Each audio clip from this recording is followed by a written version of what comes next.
Good afternoon and welcome to Game Changers 2020. My name is Maile Hadley and I'm Zeno's new Executive Director. Thank you so much for joining us today.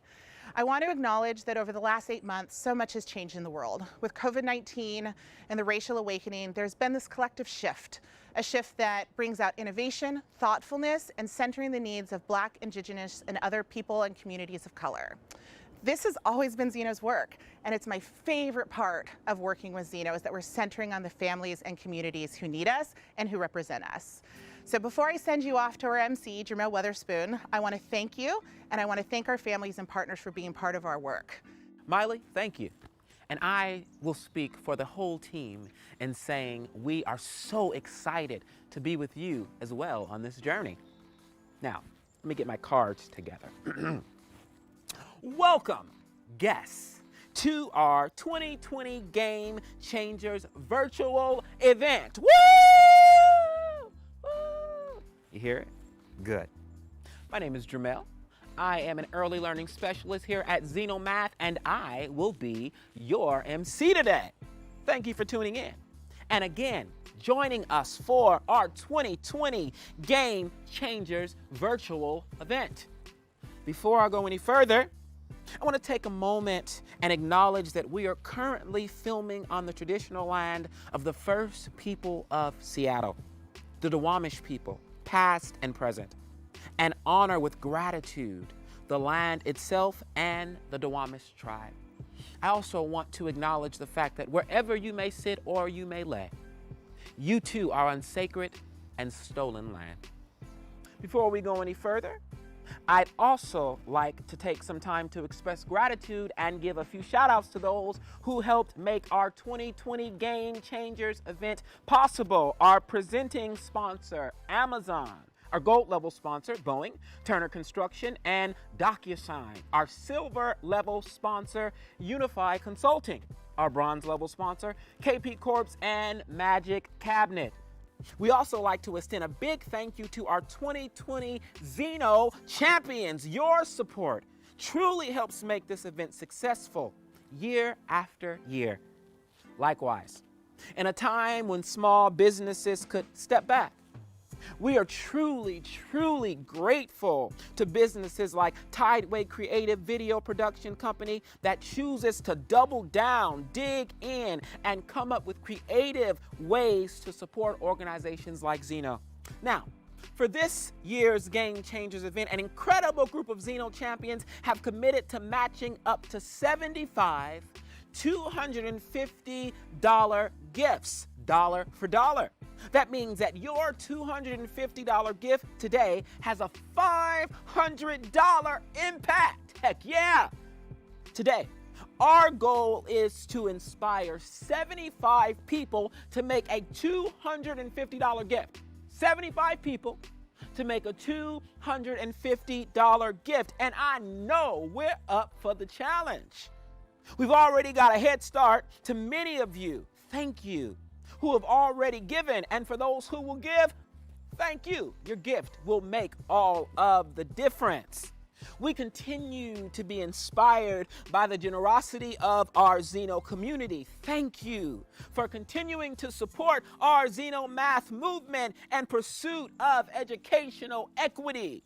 Zeno envisions a world where everyone knows they can do math.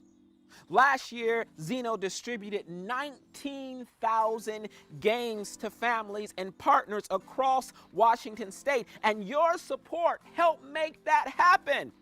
But Zeno's work is more than just giving out games. Everything we do is grounded in our formula for success. You want to know what that is? Start early, make math fun, include families, work through partners, and center racial equity. Now, this next video I'm going to show you, it explains our work a bit more. Now, there's two things to note about this video. It was recorded pre-pandemic, so don't be alarmed by the lack of masks and social distancing. This is not a political stunt. Also, I will be in this next video. Now, while this is not all about me, we thought it was a pretty cool video, so we decided to use it. You ready? Cue the video. Well, when I was a child, math was skimmed over. I think there was an assumption that as an African-American boy, math wasn't something that I would be interested in. There was an assumption that I just wasn't a math person. And I feel like I was robbed of some fundamental understandings. Do you know why I work for Zeno today? Because Zeno is sparking a cultural revolution in math so that children of color can be whatever they want to be in this world. Zeno wants everyone to know that they have the ability to do math. I like Zeno. I like to play that one. Shapes are my favorite. I love singing on math. We know that reading, attention span, and social skills are important. But did you know that research shows that early math skills are the strongest predictor of future success? With math, you have infinite possibilities. What does a math revolution look like? At Zeno, we start early by getting engaging math activities into the hands of 3 to 5-year-olds to build a solid math foundation. Zeno makes math fun. Play is the work of childhood. Play is how children learn. When math clicks for a child and they know that they can do math, they will see that math is all around them and have the confidence to do so much more. Zeno includes families. We believe that the parenting adults are a child's first and most influential teacher. Even me, when I was little, when we heard it's a math, we all scared because we just think it's a number. Here I learned that we can teach our kids math in a different way. My kids enjoy it. So my 3-year-old and my 5-year-old are loving the activities, enjoying it and being creative. Zeno works through partners. By working with trusted community-based organizations, we're able to interact with and reach diverse communities and families. Zeno centers racial equity. Our work prioritizes the needs and experiences of families of color. So, turns out, I wasn't the only one whose potential was being overlooked. At Zeno, we've learned that implicit racial biases impact the actions and decisions of educators all across this country. That's why Zeno is part of a growing family math movement that centers families, and we're committed to removing barriers for families of color and accessing early math tools and resources. All of our work, from program and game design to our staff and board, considers the impact of race, place, language, and culture. And how do we at Zeno make all of this happen? Our formula for success. We start early. We make math fun. We include families. We work through partners. And we center racial equity. And all of this, it adds up to a world where everyone knows that they can do math. Where is Zeno going? We're reaching more kids than ever before, even in our own region. And we're looking forward to going even beyond Washington State. When you give children the confidence to do math, you give them skills that they will use for the rest of their lives. You give them the confidence to conquer the world. This cultural revolution in math gives children of color infinite possibilities to dream and have courage to do whatever they want to do in this world. I did it!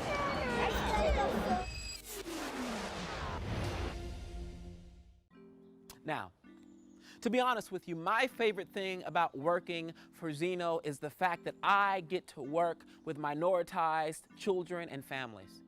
The fact that when I walk into classrooms, when I walk into trainings, people see me who never would have thought that they would ever see me in these sort of spaces, a black man.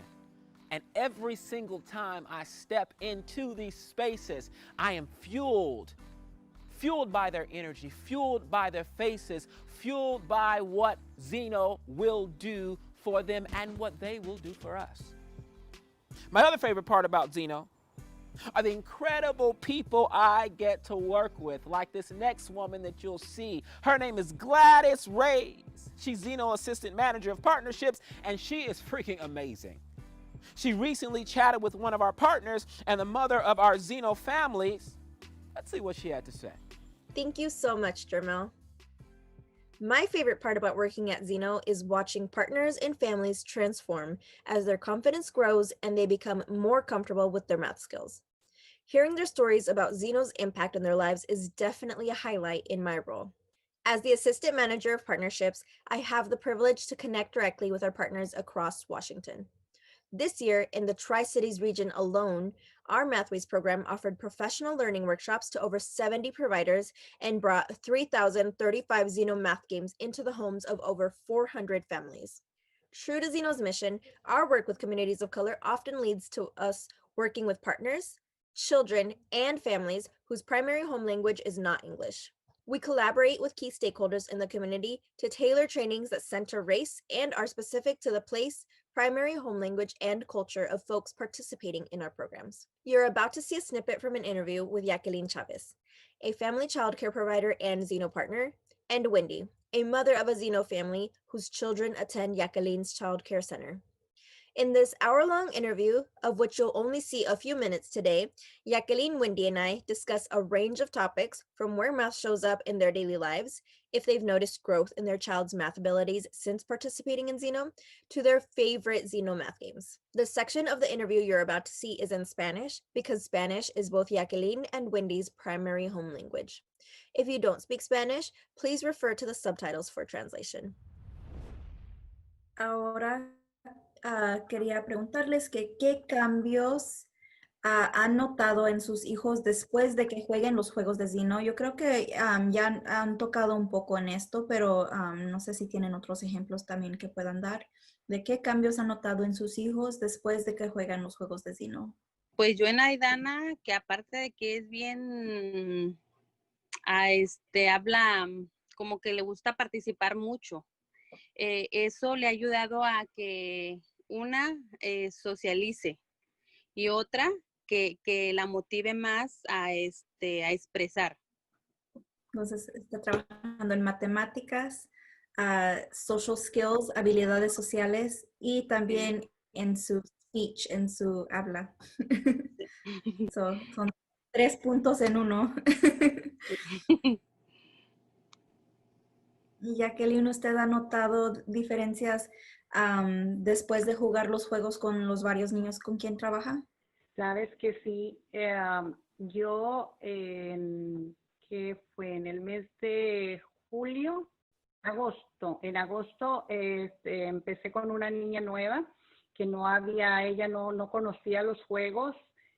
Y cuando yo se los que empezamos a introducir en el del mes de agosto, a ella le pareció tan divertido y ella me cuenta y me dice que ella juega con su mami. Entonces yo le dije que en su cuidado si no los tenían.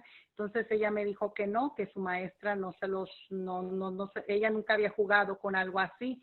Entonces mire lo importante que es como los daycares, lo que ustedes nos proporcionan, lo importante que es tenerlo. Cuando yo escuché el comentario que me hizo la señora Wendy, que su hijo mayor lo había visto en su escuela, me dio mucho gusto de saber que yo tengo ese programa, que yo estoy en el programa con ustedes y que de una manera los papás que llegan a saber que eso lo usan en la escuela y que lo esté usando yo en mi cuidado, pues me hace sentirme como más completo, como que siento que pueden pensar, ella tiene ese material, ella está bien comprometida con los niños, les gusta enseñarlos. Entonces para mí eso lo siento favorable y me gusta.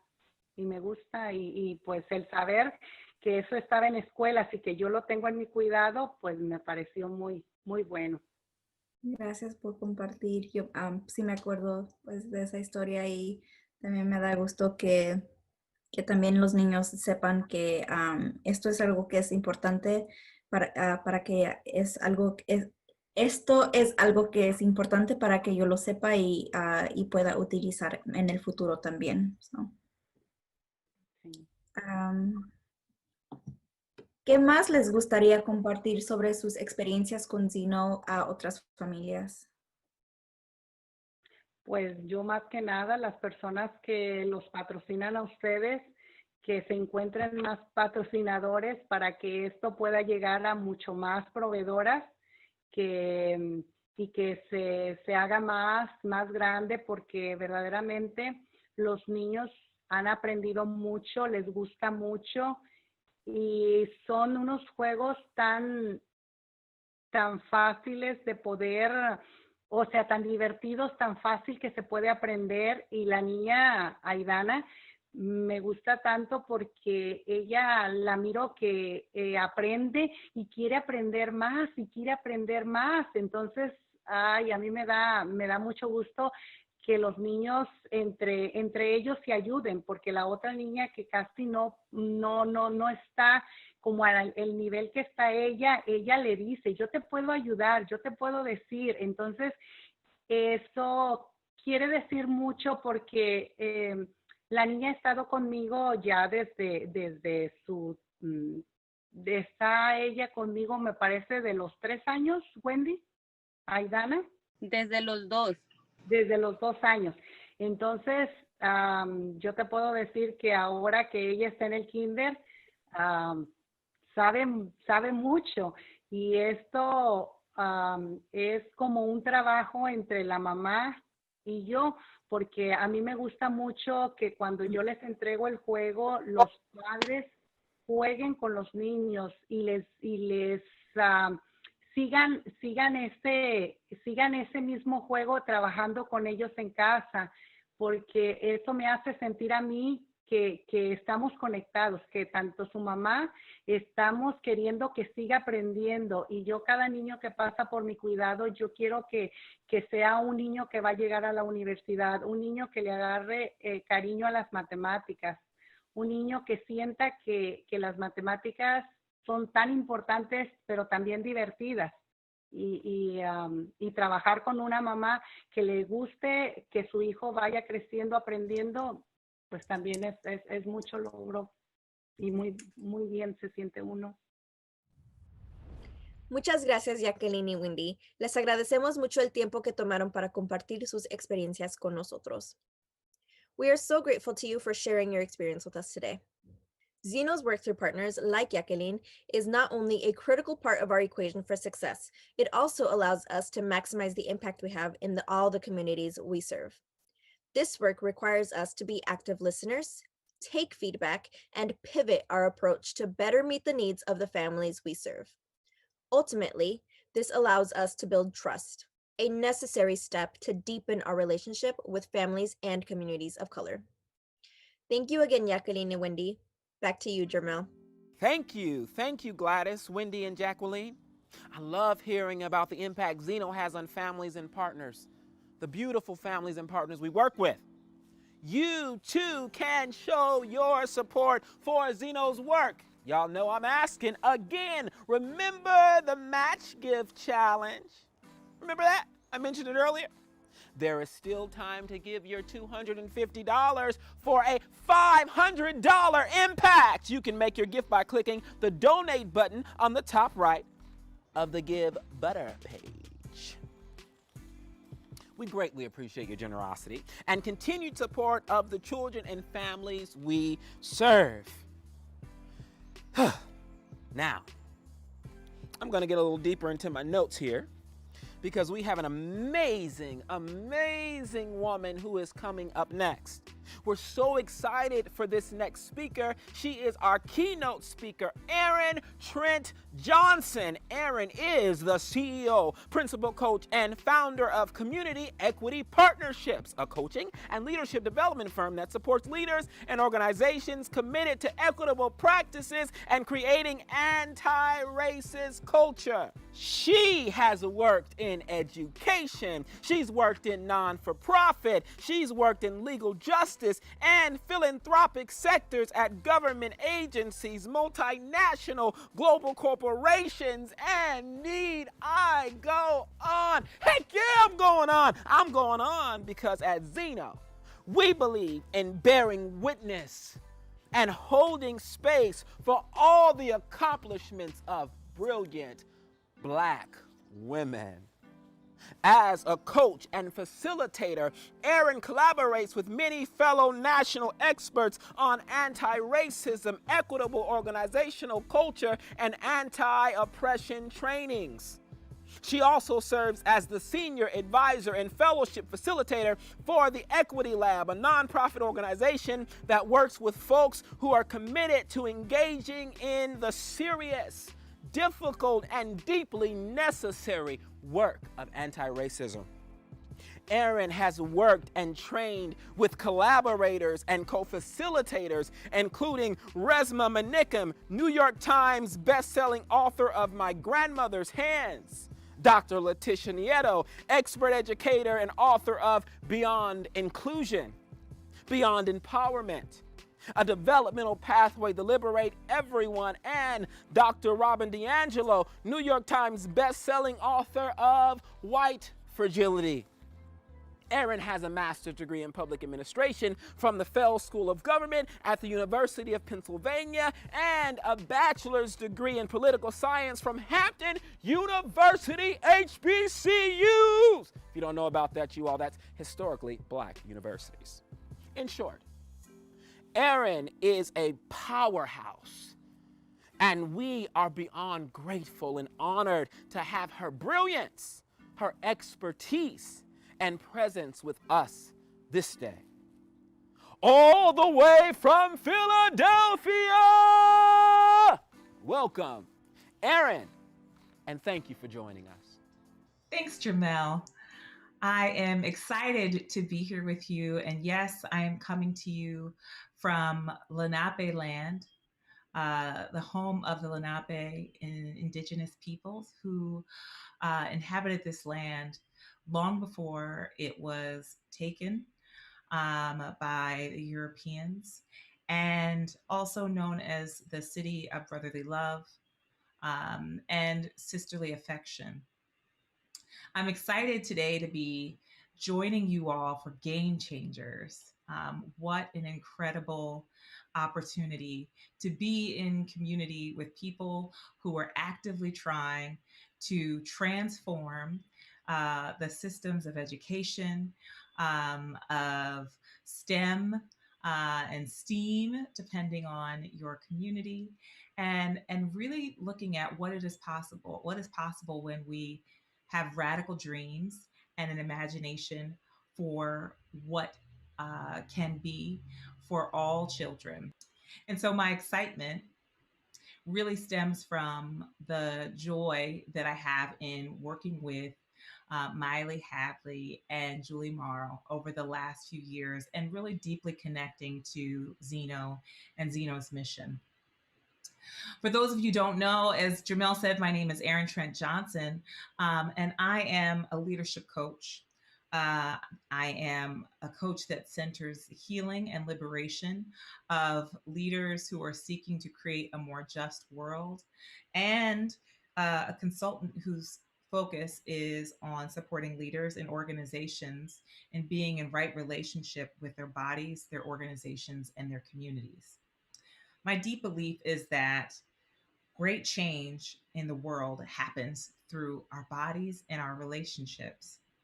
And after years of working with organizations across this country who are committed to racial justice and equity, I've learned that change does not happen within the individual. It happens within our relationships. It happens in community. So what am I doing here, and what work have I been doing with Zeno? Well, it's been game-changing work. For the last 4 years, I've had the opportunity to work with an education organization that is evolved in and has evolved in its vision for racial equity, and the vision for all students to be able to be mathematicians. And that means there's a recognition of the context of the world that would limit the opportunities for all students to become mathematicians. For Black students and Indigenous students and students of color and students who are immigrants to this nation and students whose first language is not English, that those would not be barriers, but they would be superpowers. And so in doing so, there has been a recognition amongst the leadership at Zeno that not only was there a need to heal to lead, but that the leaders needed to be in right relationship with each other And that was a cross-racial relationship between a white woman and a woman of color. And what would that mean? And how would that allow them to shape change and to create equity in education? And it made me think about a James Baldwin quote from The Fire Next Time, when he talks about what would really allow for transformation to happen in this nation, for there to be true right relationship between white people and Black people in this country. And he said, in order for this to happen, your entire frame of reference will have to change, and you will be forced to surrender many things that you now scarcely know you have. This idea of surrendering, and specifically for people who have been who have experienced privilege in society, and specifically for white people to be in right relationship with people of color, really requires to reframe the entire way that they view the world. And our coaching is an invitation for that, and it is to center the wisdom and the experience of people of color. And we took a radical step towards that relationship. And so in our practice, we talked about who is a leader, how are families leaders, how are community members leaders, but how does the context of white supremacy and context of structures of power and classism and xenophobia, how do those structures challenge the ability to build trust cross-racially in service of shaping change? And so we started to think about what would it mean to imagine a world we'd never seen before. And that radical imagination gives us access to what James Baldwin is talking about, the ability to surrender the privilege, to cede power. And when we talk about ceding power, that sounds, almost militaristic. It sounds like it's a part of, an action that is based in conflict. And in fact, it is an action based in love in our practice. And so there are 3 elements of rooted, liberated leadership that I want to share with you that I think are game changing. And the first is practicing telling the truth. And this means putting things in context. So when we're talking about what it means to create radical relationships, it means that we are recognizing the ways in which white supremacy and anti-Blackness are working on and within leaders, all leaders, family members, community leaders, organization leaders, and challenging that. It means we're telling the radical truth, and we're doing it with love and curiosity.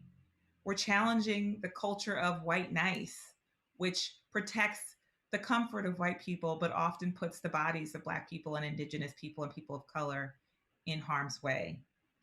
We're being in that discomfort, and we're recognizing that we have the ability to thrive, that discomfort is not the end, but potentially the beginning. We are telling the truth about whose bodies are overvalued and whose bodies are undervalued, whose voice matters. And we are challenging those messages that come from outside of us and come from structures of dominance and supremacy, and centering structures of love and imagination and creativity. Number 2, practices for healing. When we have 2 dysregulated nervous systems, we don't have the ability to connect, we cannot hear each other, and we certainly can't build or create anything new that we haven't seen before. But when we have 2 regulated nervous systems connecting, we have the ability to create and shape change. And so we think about the activities that allow us to slow down, to get into our body. We create rituals for releasing our attachments to these messages that we've internalized from white supremacy and anti-Blackness. We engage in dance and art and the music, the cultural connections to our communities that allow us to connect to our intuition and to clarity, and to have clarity and discernment. to not be driven by fear and scarcity, which often limits most leaders, especially as they're trying to imagine doing work that's never been done before. The third is the practice for action. So these are the when we actually put those rituals in place and we continue to practice. We're not focused on performance and perfection and getting it right and showing up as the most anti-racist person or anti-racist leader that we can be. We are showing up as someone who is trying to reclaim the humanity that was lost or traded or stolen for an attachment to white supremacy. We connect to the dreams and the pain of our ancestors that might influence our cultural values and ways of being, that might give us the fuel and the resource to see that we can survive beyond our current circumstances. We practice a connection to the cultural narratives and stories of Black excellence, joy, wholeness, and humanity. And this allows us to envision a future where all Black children are mathematicians, not because we didn't believe it was possible or we had low expectations, but because we know it was always in them and we've removed the barriers that were in their way.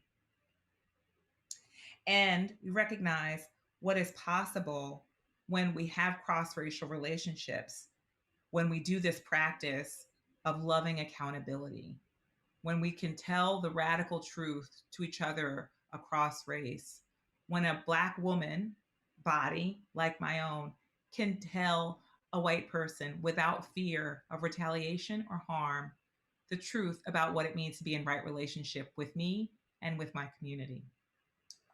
This is how we get to game-changing relationships. This is how we shape change in our communities. And this is how we engage in radical relationships that will change our world.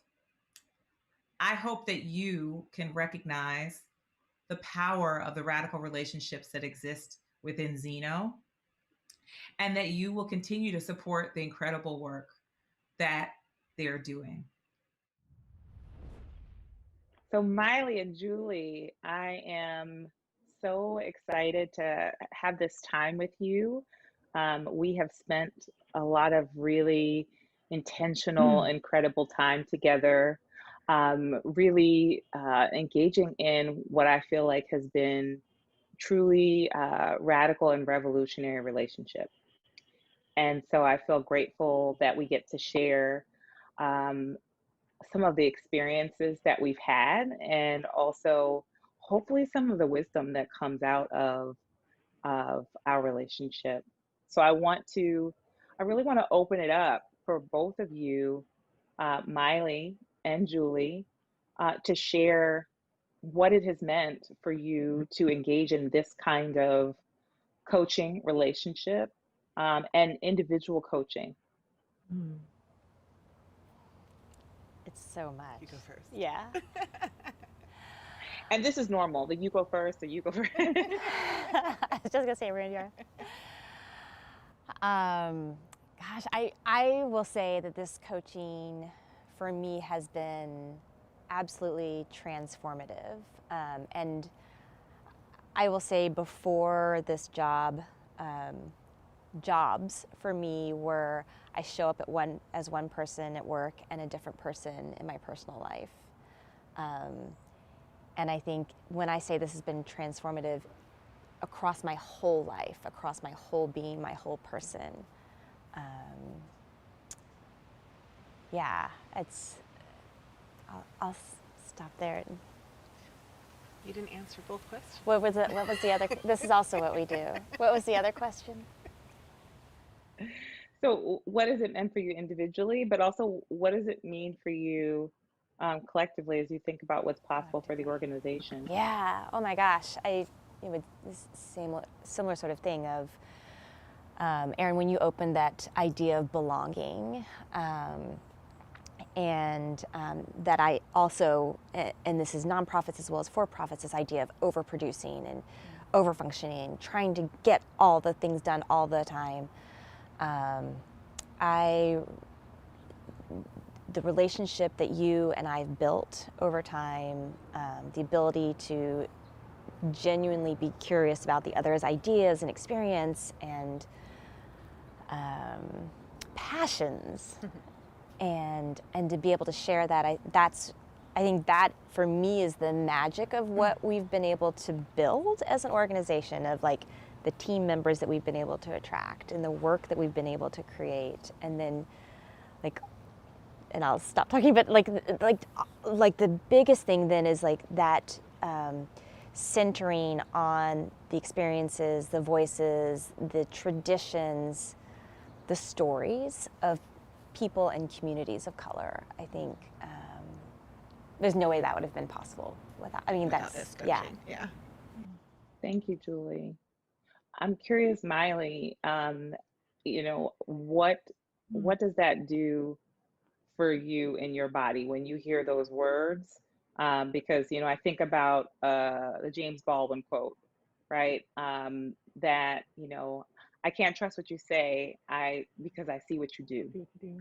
Yeah. And so I'm thinking about that and what it means in our bodies as people of color, to be in relationship with white people, with white leaders, especially in the nonprofit sector, especially in education, especially in organizations that are deeply connected to communities of color, but may not be in relationship Yeah. with communities of color. What does that mean for you?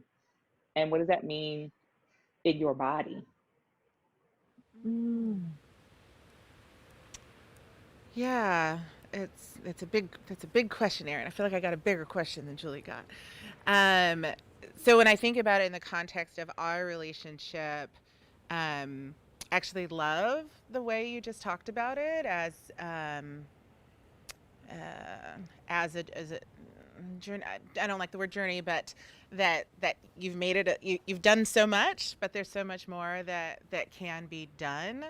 Because there's definitely been times where both with you as well as with other leaders, especially in Seattle, there's this liberalness here where we all, like a lot of white leaders, have the vocabulary, but it doesn't, like, it never resonates in my body. So like over the past 4 years, I think Julie and I have ebbed and flowed where the things she say like feel performative and they feel off in my body, and then other times where they don't, they feel really authentic and deep and things that have like moved through her body, and then I settle. And like even for me, like it's probably been the past year really where I've also started to notice where I'm acting and reacting to you, or even performing on my side of like being who I think I'm supposed to be as part of this relationship. So yeah, this conversation felt really settling. As you were describing the broader nonprofit educational, I started to feel more and more tense, thinking about, especially in my position now as the new ED, of like how do I show up, and wanting to be at a space where I'm settled enough in myself, where I'm showing up authentically for me and not in reaction or performance for white leaders in the space. Yes. Oh, wow, Maile, like that, you know, that hit me because what I just heard you say was like, in this world, in this space, within Zeno, in the world that we have created, or the culture that we've created, I see possibility for challenging the messages that I might hear or internalize or believe about my worth as a leader, especially as a woman of color. And as you broaden out into the larger world, and whether that be Seattle and Seattle nice, or Seattle white nice, or the larger, you know, nonprofit structure or industrial complex, right? There's this like the tension came back, and it resonates with something that I deeply believe, which is that we need to heal to lead. And you know, this year has created so many openings, and I'd like to say portals, right, for us to see a new way of showing up, and that the grind culture that you talk about, which is very real, right? When the capitalism was tested, right? The way the structures of capitalism have been tested this year, and in many ways have shown us what doesn't work, right? Whose bodies are valued, who's an essential worker and who's not, who serves people and who gets to be served, who gets to work from home and who doesn't. And so who gets access to the latest therapies and treatments for the coronavirus, and who gets denied that their body is even worthy of, or that they're even feeling pain, or that their pain is even enough, right? All of that is racialized, all of that is real, and the portal is open on the bodies of many Black and Indigenous folks this year, and people of color, to tell that truth. And so I often talk about like the first step in that leadership model that we've been working on is truth telling. And so and then the next step is getting your body so that you can heal to lead, and then you can actually have the capacity to take some action. And I think whiteness and white dominant culture tells us often we start with action. Like it's time to urgently come up with a plan and move into action and move very quickly. And so we get pushed into a cycle of production and over functioning. And I'm wondering, Julie, like, how does that resonate with you? What are you connecting to, or where is there dissonance in that concept or that idea of over functioning based off of what whiteness is telling you to do? Yeah, I mean, I think it's such a ingrained part of professional culture. That idea of like show up and exceed the expectations by working harder and working more and producing more. And I think, one of the things that, this is without a question the best job I've ever had. And I have learned so much, and one of those is that idea of slowing down. I mean, Erin, I don't know how many conversations of ours like involve slowing down in it, probably 100%. But the idea of like, by slowing down, I have the ability to listen. By slowing down, I have the ability to notice. With my team slowing down, they have the ability to be in relationship and not just like sprint to the next thing. And I will say, like, I know that we are ultimately producing greater, more meaningful, I was going to say the word impactful, but that's another word that drives me crazy, more meaningful programs, products, conversations, revelations by being in relationship, by being in community, by being in partnership.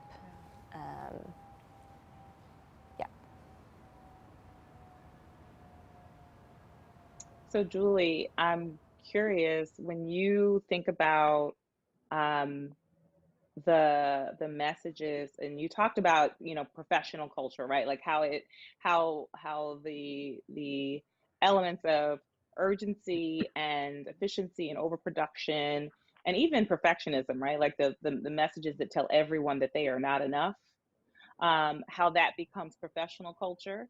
And it's universalized, right? It's seen as, oh, that's just professional culture, not that is an aspect of white supremacy and capitalism and the baby that they had together that produced that culture. And so I'm curious, what does it look like to challenge that culture? And especially, I would like to hear from both of you, because it's going to look different in both of your bodies. It's going to show up differently for you, Julie, to be in the practice of challenging that culture in an institution, and it's going to show up differently for Maile and how she is seen. And so again, I think about what it means to be rooted, being able to be you regardless of the gaze of whatever element of oppression is looking at you.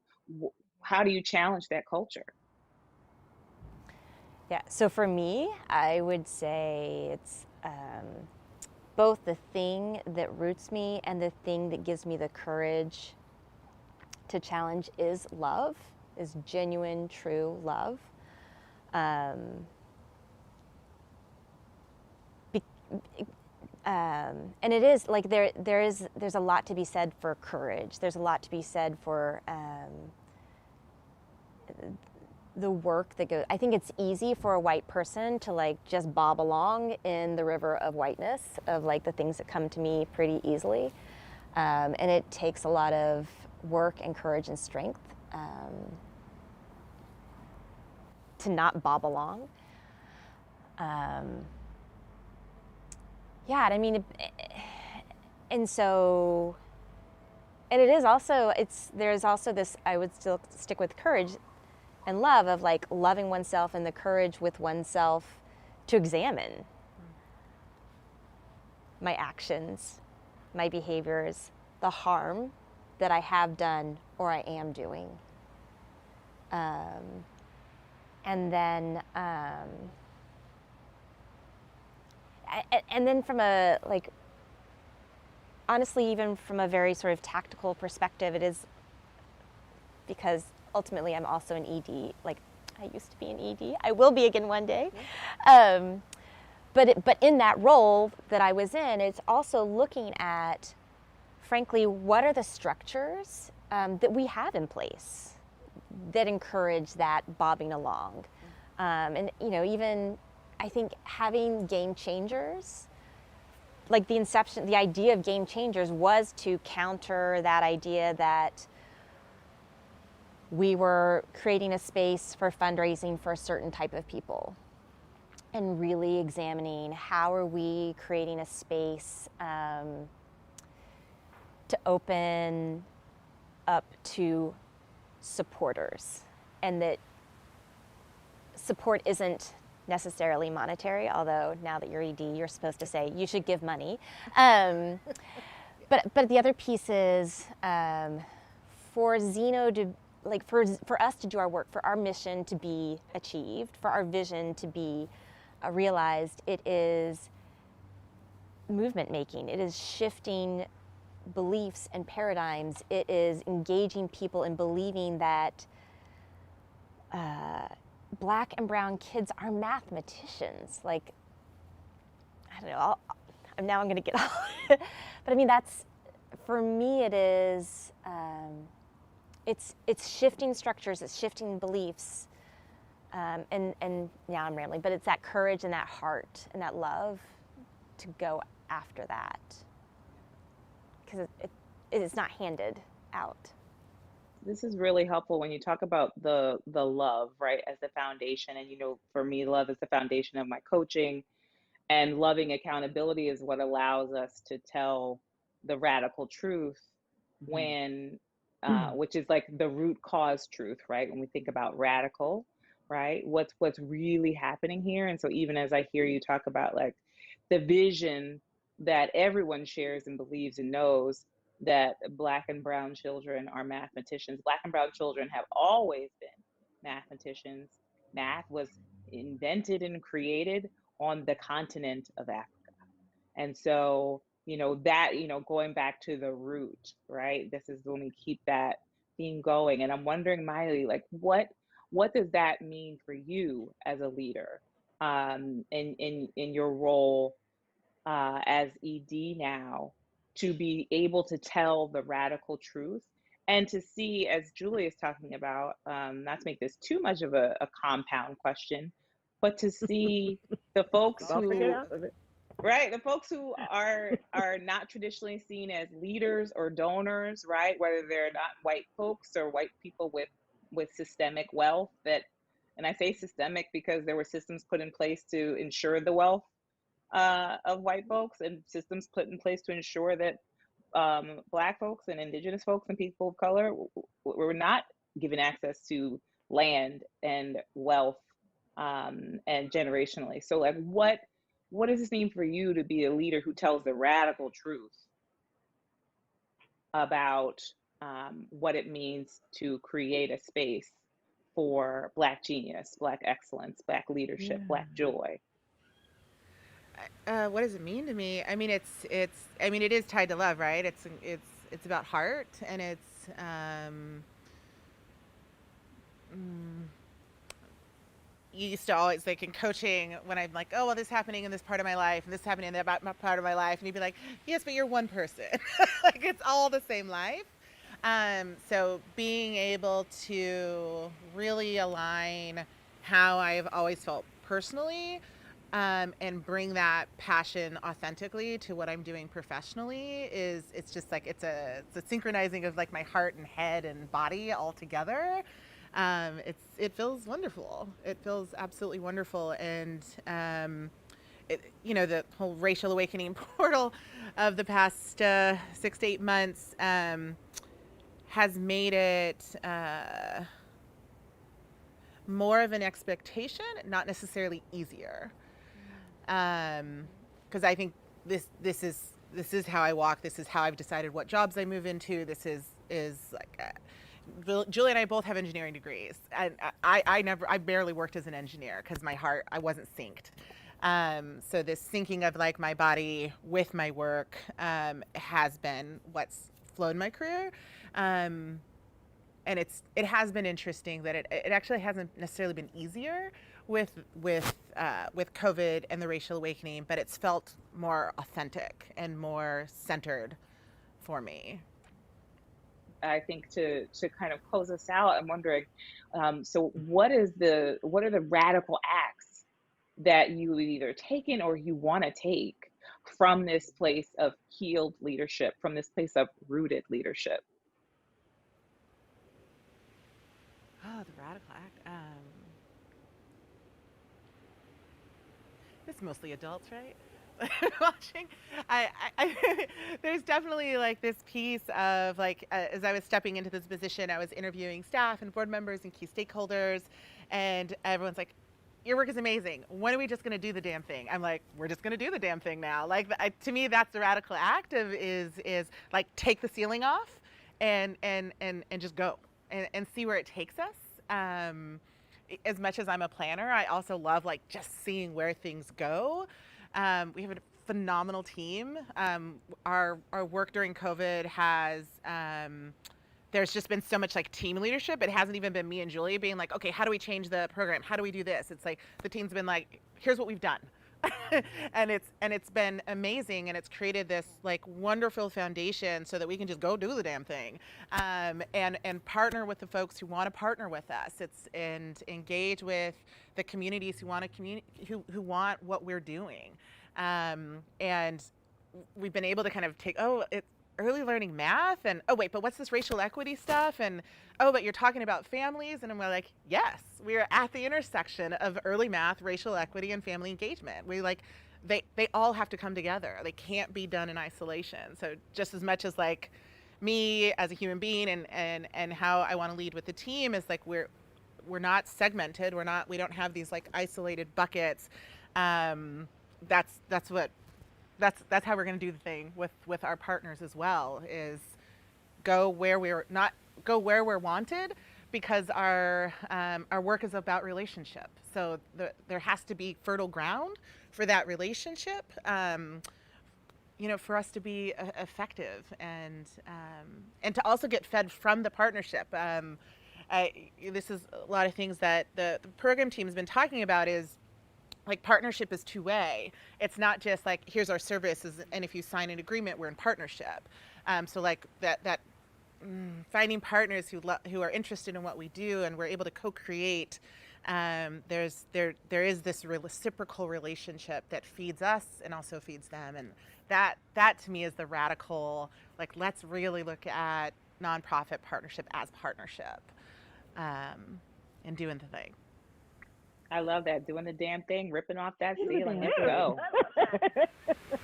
Erin, thank you so much. It has been, again, just like a tremendous honor to be able to learn from you and to work alongside you. Yes, thank you, Julie. And thank you, Erin. This has been wonderful, and I think we have a couple more coaching sessions with Erin before you exit the organization, so we get a little bit more of you. So thank you so much. Yes, I want to thank you all. It has been a true honor to work with you and to work with an organization like Zeno that is truly committed to being in right relationship with your communities and the partners that you work with, that you amplify their work, and also that you have a vision for all children, and specifically the way in which you have recognized the genius and the genius possibilities in bringing math games to children of color and children who haven't had access to the resources that will transform not only their educational outcomes, but their life outcomes, our life outcomes, and what's possible in our world. You are doing transformational, game-changing work. I hope everyone who is joining us will make a contribution and a donation to Zeno, because this is the kind of work that needs to be amplified, that's going to change this world. This is what the portal is open for this year in 2020. And so now I'm going to pass it over to Jamel. Wow, I told you she was a powerhouse. Erin, thank you so much for your inspirational words about healing and leadership, and for all of your work with our Zeno leaders. And thank you, Maile and Julie, for your honesty and for your insight. As you heard them say, you can support racial equity and equity in education by investing in Zeno's work and making a gift today.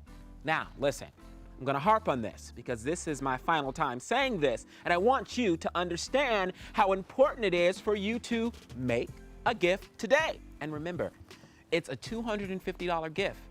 If you make a $250 gift, it's like you're giving $500. That's amazing. Cha-ching. Now, before we close out, I want to say thank you again. Thank you again to our sponsors, all those who have made this amazing day possible. Amazon, Boeing, Turner Construction, DocuSign, Unified Consulting, KP Corps, and Magic Cabinet. To our 2020 Zeno champions and all of the individuals who contributed to the matching challenge pool, thank you. To all the many hands and minds that made this year's Game Changers virtual event possible, thank you. Including our viewers, thank you. We couldn't have done it without you. Thank you for spending your lunch, your precious lunch hour, with us. Thank you for your generosity. We cannot say enough. Thank you. We look forward to connecting with you again soon. Now we are going to go into a little video. 5. That's not 5. This is 1. That's 1.